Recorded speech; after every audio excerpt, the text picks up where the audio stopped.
Bajaj discover 125 নতুন model বাইকের gear লিভারের একটা কমন সমস্যা, যেটা অনেকেই ভোগেন। দেখতেই পাচ্ছেন নাটটা ভেঙে যায় এবং গিয়ার ঠিক মতো পড়তে যায় না, ফলস হয়ে যায়। তো এই বিষয়ে বলবো, এইটা হলে কিভাবে ফিক্স করবেন সে বিষয়ে দেখাচ্ছি।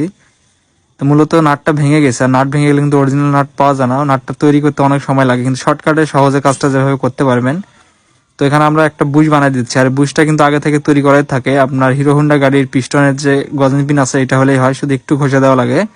দেখতে পাচ্ছেন একটু ঘষে দিয়ে এটা ফিক্স করে দিলাম এবং এখন এটা কেটে নিচ্ছি। তো অনেকে বলতেন যে লেদে ওটা কেন গ্রাইন্ডিং দিয়ে কাটতেছি।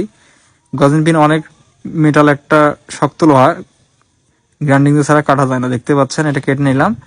আর এটা আপনার গিয়ার লিভারটা থেকে একটু উঁচা করে নিতে হবে পরবর্তীতে নাট টাইট করার সময়, নয়তো জ্যাম হয়ে যাবে। দেখতে পাচ্ছেন বুশটা আমাদের তৈরি কমপ্লিট। বুশ এখন গ্রিস করে লাগাবো, লাগানোর পরে আপনাদেরকে দেখাচ্ছি যে স্মুথ একদম কাজ করবে, আর কিন্তু কোনো সমস্যা হবে না। আর অরিজিনাল নাটটা তো অনেক ঝামেলা করে, গিয়ার ঠিক মতো পড়তেছে না, নাটটা বারবার লুজও হয়ে যায়। তো এইভাবে লাগাইলে আর কিন্তু লুজ হবে না। আর এটা গঞ্জের পিন আপনার হিরো হোন্ডা বাইকের পিস্টনে থাকে।